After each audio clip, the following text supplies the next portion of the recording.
माई अरे देखा पोता आ गई हमार। माई खुश रहा खुश रहा।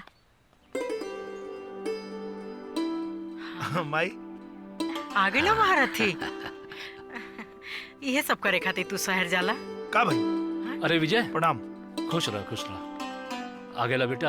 हाँ सब कुछ करके ऐसा खड़ा हो जैसे कुछ कह लेना। हाँ विजय बेटा, हम तोहरा से बहुत खुश बानी। तोहार पसंद हमहू के पसंद बा। मतलब का हो? आवा। हाँ चल।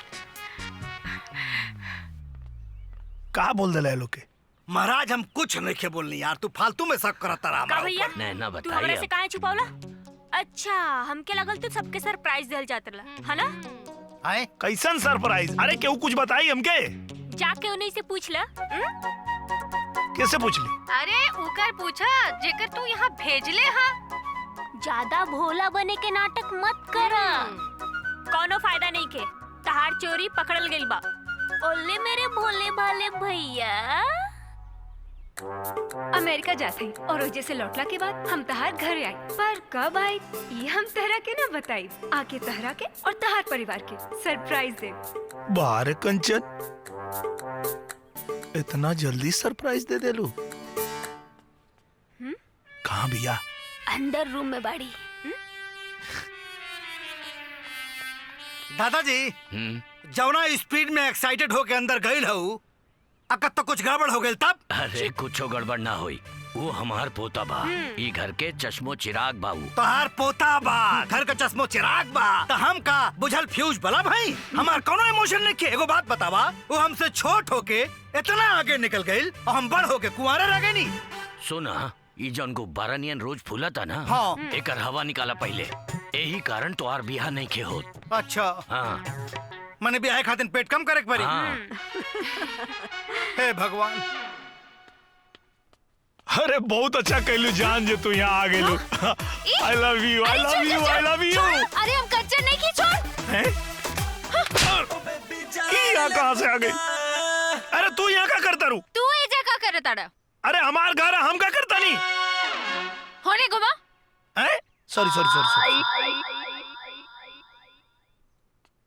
अच्छा सॉरी, वो हम कंचन समझ के तोके पकड़ लेनी है। और जहाँ मिलती है वहीं एक लपड़ खींच देती है यार।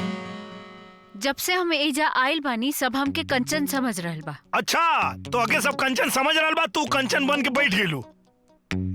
अरे यहाँ का करे खातिर आइल बाड़ू तू? ई लौटावे खातिर। अरे ई तोहरा लगे कैसे आइल?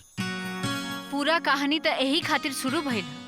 बस डिपो में एगो चोर तहर इले के भागत रहे, ओकरा के पकड़े हम गईनी। तब ले तू हमार बैग लेके भाग गईला और वो बैग लेवे खातिर हम एजा आ गईनी। एजा का आईनी तहर पूरा परिवार हमके बहू समझ लेलस। अच्छा हमार घर वाला तो के बहू समझ लेलस और तू बहू बन के बैठ गेलू। अरे बतावे के ना वो लोग के? अरे कितना बार बतावे की कोशिश भी कईनी, पर तहर परिवार वाला सुने तब ना। ए सुना, हमार बैग कहाँ बा? अरे वाह, गिफ्ट बहुत बढ़िया। ए कौन बैग? कौन बैग? ढेर नाटक मत कर, चुपचाप हमार बैग लौटा दे। अरे हमरा लगे बैग नहीं खे तो हम दोगे कहाँ से बैग दे दी? हम जानते नहीं कि कौन बैग। अच्छा तो नाटक कर तड़ा, तो देखा हमार नाटक। जब ले हमार बैग मिली ना तब ले हम ई देब ना, आ तब ले ई घर से हम जाइब ना। अरे ऐसे कैसे ना जे वो चला। अभी निकाला था नहीं तो अरे